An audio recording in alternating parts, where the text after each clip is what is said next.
Hello guys and welcome to my channel. So in my last video I had posted the first part of digestion and absorption, the first chapter basically of human anatomy of class 11. So today I am here with the second part of the chapter, and with this we'll end this chapter, and next Tuesday we'll start a new chapter, that is cell division and cell cycle. So in my last video, that is in the first part of digestion and absorption, I had discussed in details the structure of our alimentary canal, the digestive glands, the digestive juices that they secrete. Then I have also discussed about the various layers of our alimentary canal that are present. So next we move on to the digestion of food, that is the process of how the complex food particles that we intake are broken down into smaller and simpler forms such that our body can absorb them. Okay, I had mentioned in my last video that our body cannot digest or cannot absorb the complex food particles that we intake, so they need to be broken down into simpler forms for easy absorption. So that is all we are going to study in this part, and some diseases or disorders or some sickness that is related to our digestive system, that also we will study. Fine. So starting off with the digestion of food, first I need to mention certain things. Let me do that first, then I'll move on to the different digestive juices and the enzymes that how they take part in breaking down the complex food particles. Okay, so in digestion of food we can easily understand that the digestion begins from our mouth. That means the process of digestion begins from our mouth. Fine. I had mentioned when I was teaching about salivary glands that we have three pairs of salivary glands. Then I had mentioned that even our saliva plays an important role in this process. Okay, so the digestion of food starts from our mouth. That is, the food that we intake in our buccal cavity needs to be broken down into smaller pieces. Our teeth and our tongue, with the help of the saliva that is secreted by our three pairs of salivary glands, masticates the food, or it breaks down the food particles into smaller pieces. It breaks down the food into smaller pieces with the help of the saliva secreted by a salivary gland. Now these broken down smaller particles, even you can say that saliva is helping to not only break down, but it is also helping in formation of the bolus. Fine. And also it is lubricating the food. Now this lubricated food, or what we term as the bolus, we gulp it in to our pharynx and it passes through our esophagus till then it reaches our stomach. This intake of the bolus which is passing from our mouth to our pharynx is called deglutition. Okay, it is termed as deglutition. So I had mentioned a few new terms, that is, first is mastication,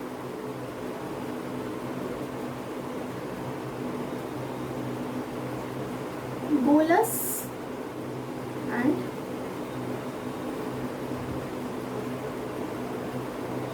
deglutition.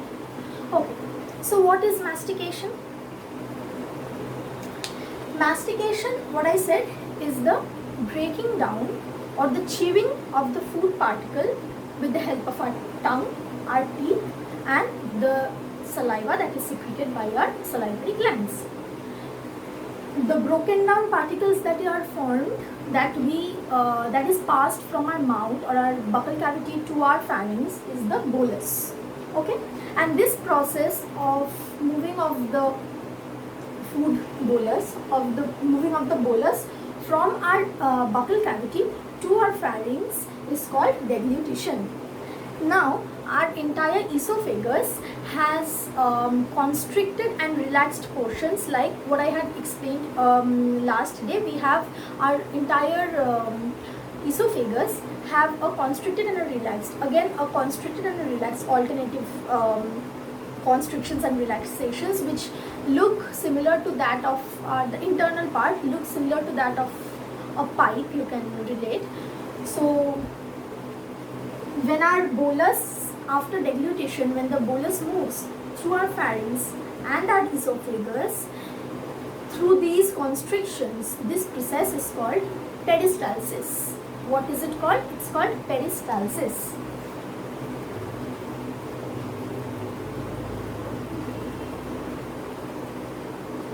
Okay, it is called peristalsis. And then our food reaches the stomach. Okay, so the salivary glands of our mouth plays a very important role, which you can see. It is helping in the formation of the bolus. The saliva that are secreted possesses various types of enzymes, and also it contains electrolytes. Okay, for example, we have sodium, chlorine, Na plus, Cl minus, all these.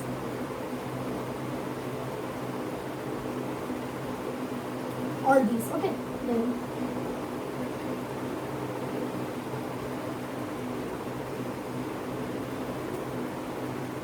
okay, all these we have. And we also, our salivary amylase, or the saliva that we secrete has salivary amylase, or we can say ptyalin. Our saliva, basically the saliva that we secrete, has two enzyme which is called salivary amylase, or it is also known as ptyalin. Ptyalin, don't confuse, it starts with P. Wait, later on when I'll mention the function of each of our glands, then I'll discuss it in details. So that is all you can see till our food reaches our stomach. And from the stomach onwards, that is in our stomach, next in our small intestine, basically the major digestion part takes place in our stomach and our small intestine. In large intestine, breakdown of food does not take place, only absorption takes place. That we'll discuss later. Okay, fine. Now, in my last video, I had spoken about the various layers of our alimentary canal, that is serosum, muscularis, submucosa and mucosa. So, in our stomach, the mucosal epithelium layer has gastric glands that we had already discussed in my last video. So the mucosal epithelium layer has the gastric glands, and these gastric gland cells are of three types. They are of three varieties. The gastric gland cells, the gastric gland cells of our mucosal epithelium layer of our stomach has three distinct cell types. So what are they? Firstly,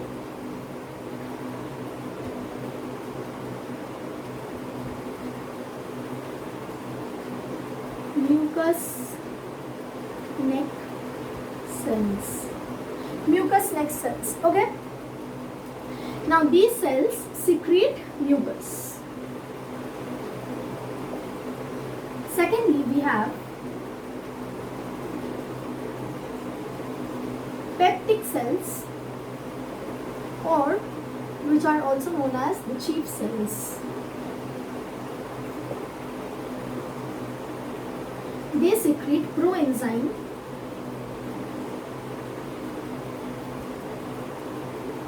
pepsinogen.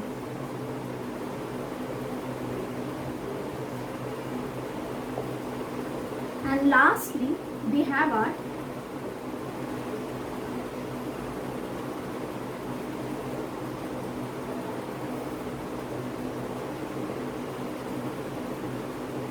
parietal cells, or also known as opsyntic cells.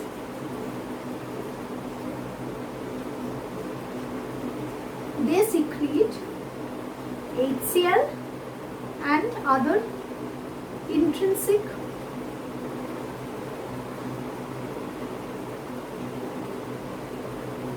factors.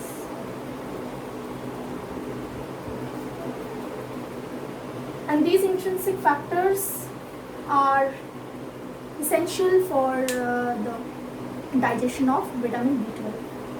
Okay. Please note down the 3 types of cells of our gastric glands, and these are very important. They come in your exam as mentioned, the 3 gastric glands, or 3 types of cells of our gastric glands. So there you need to mention the 3 names, that is mucous neck cells which secretes mucus. Then we have the peptic cells or the chief cells which secretes proenzyme pepsinogen, and lastly we have the parietal cells or the oxyntic cells which secrete HCl and the intrinsic factors. Okay? Okay. So moving on to the next part of our chapter, that is, we'll discuss about the various types of enzymes and how they break down our complex food particles into simpler forms. So there are basically 3 types of major enzymes. They are a myelolytic enzyme, proteolytic enzyme, and lipolytic enzyme. I am repeating again: a myelolytic, proteolytic, and lipolytic. I'll be mentioning them later also, then I'll be writing them on the board. For now, you have a myelolytic written on the board. Now, if we take our mouth as the starting point of our entire alimentary canal or the digestive system, then the first digestive gland that we have is our salivary gland. Fine. So, the salivary gland, we know it secretes, I had mentioned just a few minutes before, that it secretes salivary amylase, which is also known as ptyalin. So here I have mentioned it as ptyalin, not as salivary amylase. So you can also write salivary amylase. Now, the salivary gland secretes salivary amylase or ptyalin, which is a type of amylolytic enzyme. Okay, we have studied that there are 3 types of enzymes, and ptyalin falls under the amylolytic enzyme. What is the function of ptyalin? It breaks down boiled starch. Keep in mind, not only starch, you have to mention boiled starch. It converts or it breaks down boiled starch into maltose. Fine? It breaks down boiled starch into maltose. That is the main function of ptyalin. So, in our mouth, when we are chewing the food, the other types of food remains. Starch means what? Carbohydrate. So, except carbohydrate, all the other types of food like fat, protein, they remain undigested. No breakdown of those types of foods take place. Only the starch that we intake, that only breaks down, that is broken down by ptyalin into maltose. And this taste of maltose is sweet. Therefore, if you have ever noticed that if you have puffed rice, puffed rice we call muri in Bengali. So if you ever have puffed rice without anything, just dry puffed rice, you'll find it tastes sweet. Why? Because it is starch. Okay, it is starch, and ptyalin is breaking down that starch into maltose, and therefore in your mouth you're getting the taste of something sweet. Okay, that is because of the breaking down of starch into maltose. Fine.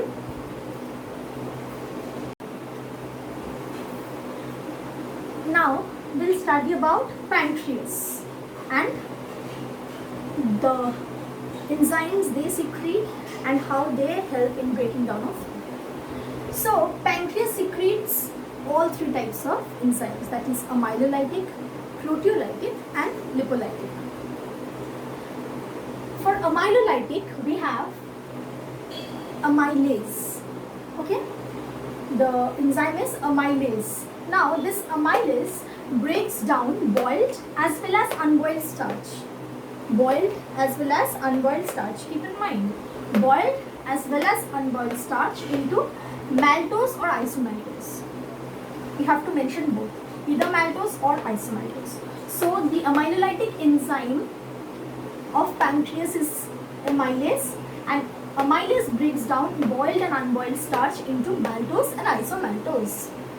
Now the proteolytic enzyme they secrete are of 2 types, trypsin and chymotrypsin. Okay, trypsin breaks down protein into peptide. It brings down protein into peptide, and chymotrypsin is a amylolytic enzyme secreted by pancreas which breaks down milk protein. It breaks down milk protein into peptide.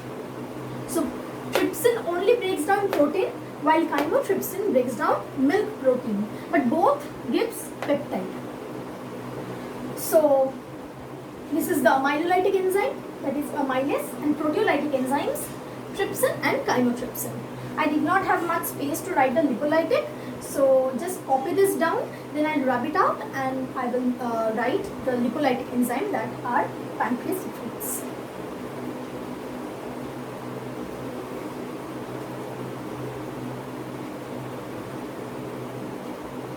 Okay, I'm rubbing this.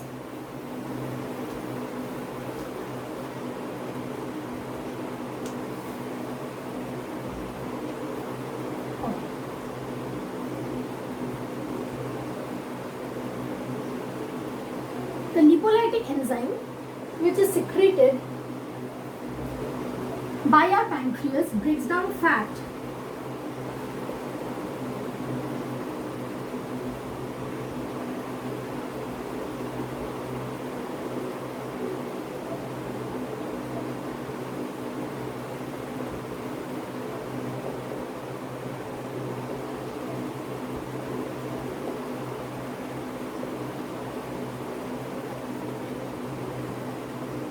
Okay, so the lipolytic enzyme which is secreted by our pancreas is pancreatic lipase. Okay, pancreatic lipase. Pancreatic lipase breaks down the fat particles that we intake into fatty acid plus glycerol or glycerol, whatever you call it. So lipolytic enzyme or the lipolytic enzyme of our body secreted by pancreas is the pancreatic lipase, which breaks down fat into fatty acid plus glycerol. Okay, please write this down. Now next we have our stomach. Okay, so our stomach only secretes proteolytic and lipolytic enzymes. It does not secrete any amylolytic enzyme. So the proteolytic enzymes our stomach secretes are pepsin and renin. What are they? Pepsin and renin. Pepsin breaks down our protein into peptone. Pepsin breaks down protein into peptone, while the renin breaks down milk protein casein into paracasein. Okay, so what I said, our stomach only secretes proteolytic and lipolytic enzymes. It does not secrete any amylolytic enzyme. Fine. There are two types of proteolytic enzymes that our stomach secretes. They are pepsin and renin. Our pepsin breaks down protein into peptone, while our renin breaks down milk protein casein into paracasein. The lipolytic enzyme that our stomach secretes is gastric lipase. This breaks down our lipid into fatty acid plus glycerol, just as what we had studied for our pancreas. Similarly, here also lipid or fat, you can call both. Lipid is only fat. So lipid or fat is broken down by gastric lipase into fatty acid plus glycerol. But keep this in mind that this fatty acid and glycerol is formed in acid medium. Why?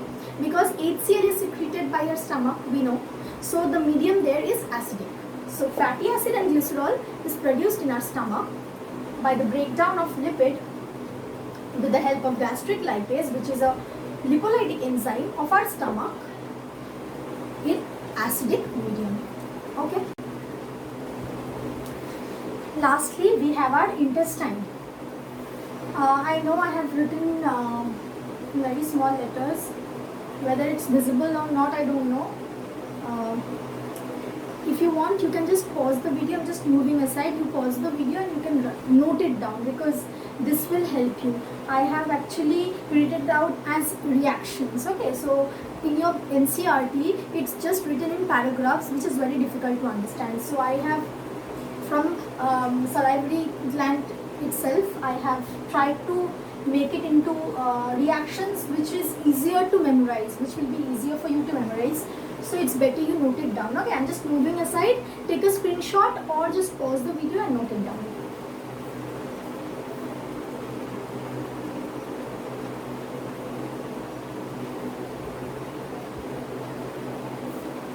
Okay, so now let me explain. Our intestine is the last organ, you can say, of our body, of our digestive system, where last digestion takes place. After which digestion, basically this reaction or the process basically stops, after which only absorption takes place. Okay. So our intestine has a myelolytic, proteolytic and glycolytic enzyme, all three. So the amylolytic enzymes that our intestine secretes are maltase, isomaltase, sucrase and lactase. What are they? Maltase, isomaltase, sucrase and lactase. Maltase breaks down maltose into glucose. Isomaltase breaks down isomaltose into glucose. Sucrase breaks down sucrose into glucose plus fructose. And lactase breaks down lactose into glucose plus galactose. Fine. So these are the four amylolytic enzymes secreted by your intestine, that is maltase, isomaltase, sucrase and lactase. Next we have the proteolytic enzyme. Glucose is basically the final broken down simpler form of carbohydrate. So we have reached the end product, or we have reached glucose, and therefore no further breakdown is required because our body can absorb glucose. So from mouth till our intestine, our carbohydrate was breaking down into simpler and simpler and simpler form to finally achieve this state of glucose. And once this glucose is achieved, our body can now absorb it. So no further division or no further breakdown of glucose is required anymore. Next we have the proteolytic enzyme. There are three types, that is carboxypeptidase, aminopeptidase and dipeptidase. Carboxypeptidase breaks down peptide into amino acid. Aminopeptidase breaks down peptide into dipeptide plus amino acid. And dipeptide breaks down dipeptide into dipeptidase breaks down dipeptide into amino acid. Again, if you notice here, the final products that we have achieved are amino acid. That means protein which we intake, the simpler form is amino acid. So again, similarly, just as glucose, the protein that we intake from our mouth till our intestine needs to be broken down into simpler and simpler and simpler form till it reaches its final destination, that is it reaches the simplest form, that is amino acid. And amino acid is not needed to be broken down or broken down into simpler form anymore, because it is the simplest form of protein, and this amino acid can be absorbed by our cells, our body. Okay, so the destination has been reached. Lastly, we have the lipolytic enzyme, that is the intestinal lipase. It breaks down fat, just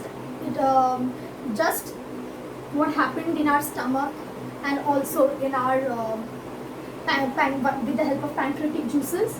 Intestinal lipase also breaks down fat into fatty acid and glycerol. So you can understand very clearly that fatty acid and glycerol is the simplest form of fat. So no further division is required. So questions may come with reactions where you have to mention what enzyme. This is not only for intestine, I'm talking about all the digestive glands and all that we have studied till now, that questions can come from anywhere, like which enzyme breaks down. It can come as which enzyme breaks down sucrose into glucose and fructose. Mention and from where it is secreted and what type of enzyme is it. This type questions can come. Or it can come as write all the amylolytic enzymes and how they break down the various carbohydrates into glucose of our, in our intestine. Such type of questions can also come. So this part of the chapter is very, very, very important. Okay, and okay, this is all in this part of the chapter. Basically, you have to memorize all of it very carefully. Okay, and you can also get questions like what is the simplest form of protein, or what is the simplest form of carbohydrate, or what is the simplest form of fat. So by now you should know what are they, and you will write the answer and you'll get your marks. So that is all we have in this part of the chapter. And one thing, another term that actually comes in your exam is that the goblet cells of your intestine secretes a kind of juice. What is it called? This term is very important. Remember it as an MCQ. These are the goblet cells of our intestine secretes a type of juice which is called the succus entericus. Succus. See the spelling, U-S. Okay, succus.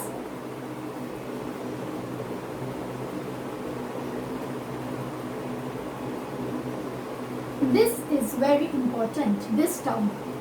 The intestinal juice secreted by our intestine is succus entericus. Write this down in your note copy. This can come as your MCQ. So, lastly we have the disorders. And by this we will end the chapter.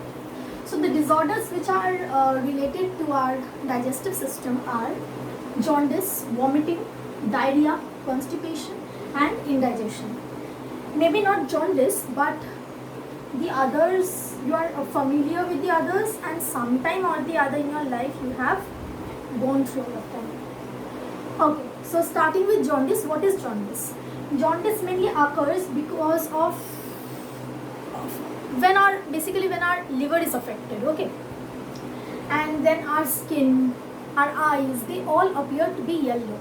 This happens because the bile that is secreted by your liver, there is precipitation. Okay, there is precipitation or deposition of the bile pigment. So that is jaundice. Even in jaundice, in severe cases, there is enlargement of the liver. Then the urine that turns yellow in color and it becomes very concentrated and yellowish. And in severe cases, many things occur. People cannot move because of the liver pain, and it can be fatal as well if proper care is not taken at that moment. Next, we have vomiting.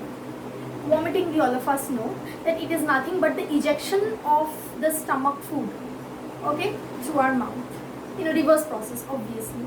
Our food we intake from our mouth and it goes to stomach, but when it comes out in a reverse process from our stomach through our mouth outside, it is called vomiting. And before vomiting, obviously you feel nausea. So obviously after vomiting you feel weak. Okay, weakness actually occurs after vomiting. Next we have diarrhea. Diarrhea, what is diarrhea? Diarrhea is the irregular or frequent, you can say, the frequent bowel movement.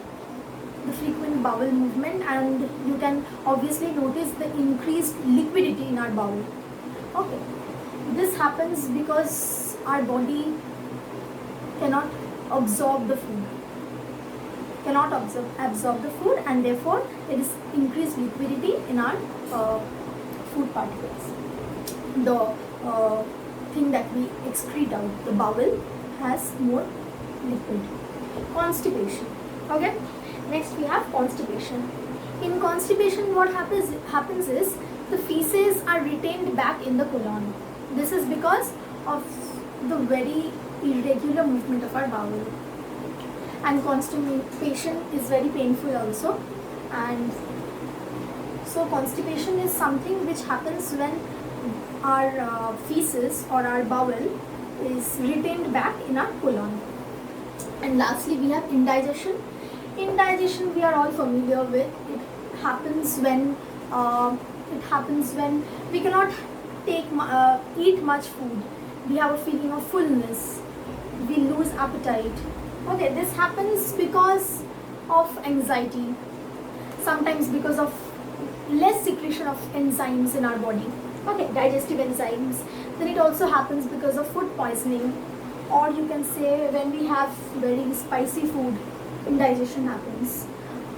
And I used to have indigestion when I was in school and before exams. This is because of anxiety. So I used to get very tensed about what is going to happen and how I'll be appearing for my exam, how my exam will be, what will be in my question paper.